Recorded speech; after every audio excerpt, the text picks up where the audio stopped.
Sponsored by Howell Furniture. From 7 News, this is the Fox 29 Morning Show. The man convicted in the death of a cyclist in southwest Louisiana did not get any jail time. This morning, we hear from outraged family members that asked the district attorney if proper justice was served. Monthly bills could be going up for Borgard Electric customers. We'll tell you why the utility says it needs a rate hike. And it looks like a much nicer day ahead of us as we steadily dry out, though you could still see some sprinkles this morning. Your forecast up ahead. Last day of January. Welcome to the Fox 29 Morning Show. It's 7 o'clock. I'm John Bridges. And I'm Agnes Durowam. The recovery efforts are expected to resume today in the Potomac River for the victims of Wednesday night's tragic mid-air collision between an American Airlines jet and an Army Black Hawk helicopter. The National Transportation Safety Board says it is analyzing the plane's 2 black boxes, which have been found. They're vital pieces in the search for answers. During the crash, both aircraft were flying at about 400 feet, according to sources. Only one air traffic controller was managing helicopter and plane traffic that night, taking off and landing when the accident happened. We hear it's a task that usually has 2 different people handling that time of night. I couldn't believe it at first, but after reality sets in, it's tragic. NTSB officials say they expect to release a preliminary crash report in about a month, laying out some of the findings over the next few weeks, but it will likely not have a probable cause just yet. For more than 2 years, 7 News has followed the story of a bicyclist killed in a hit and run in Jeff Davis Parish. Last month, the driver, Peter Dolan, was sentenced in the death of Jerry Hughes. It was 8:30 in the morning when Jerry Hughes was on a bike ride. Peter Dolan was also on Highway 1126 in Jeff Davis Parish that morning on his way home from work. Dolan hit Jerry Hughes from behind and he died at the scene. Dolan was charged with hit and run under a revised statute. Some asked why Dolan was not charged with vehicular or negligent homicide. Jeff Davis District Attorney Lauren Heinen explains certain criteria must be met to suggest those charges.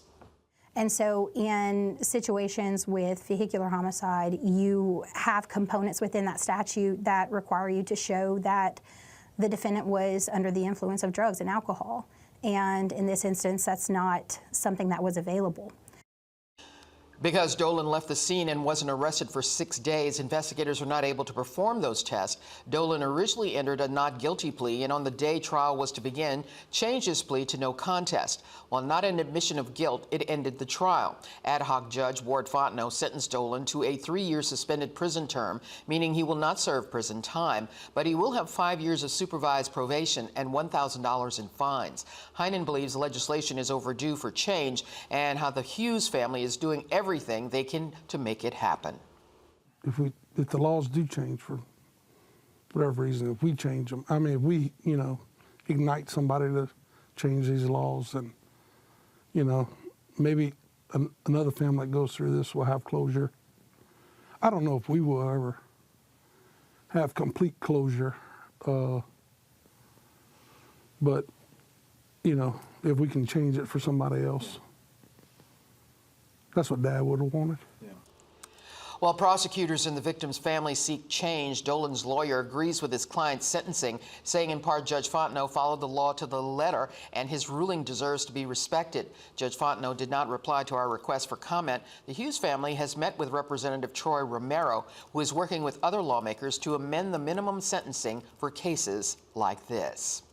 2 Lake Charles women say FEMA officials knocked on their doors this week, telling them to vacate the agency's trailers that they've lived in since Hurricane Laura. Tara Hillman and Diana Betters both were told they had to be out of their FEMA trailers by the end of February. Now FEMA wants them out. While Betters is moving her things out now, Hillman says she's staying put.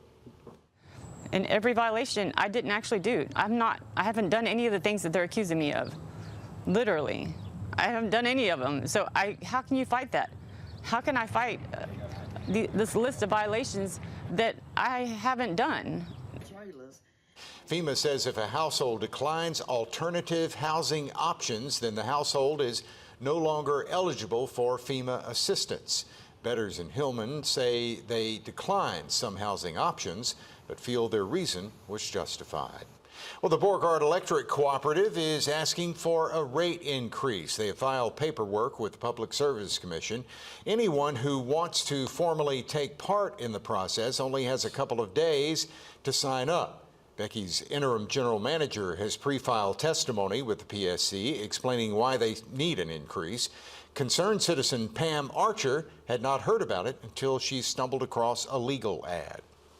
Well, in the beginning, I was completely against their rate increase because they have had several incidents over the past year that makes us question their reliability, their operations. But I saw in their filings that they haven't had a rate increase since 2013. You can find out more about the rate increase by looking for this story at kplctv.com. Archer says she's undecided for now.